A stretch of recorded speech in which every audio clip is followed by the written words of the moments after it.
Hello guys, just want to share a really quick and dirty tip for getting a skin all smooth and rejuvenated overnight. Yes! Or like I woke up this morning and I find that my skin is glowing and pretty much like resurfaced.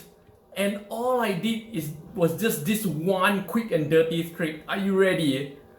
All I did was I fasted one whole day without food yesterday.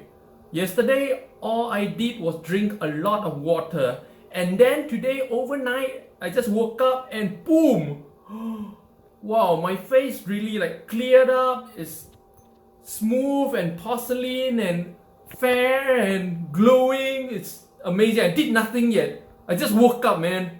Yeah, have you guys tried this before? Have you guys fasted one day and saw this kind of effect before? It's crazy. Like, share with me in the comments below. Annyeong.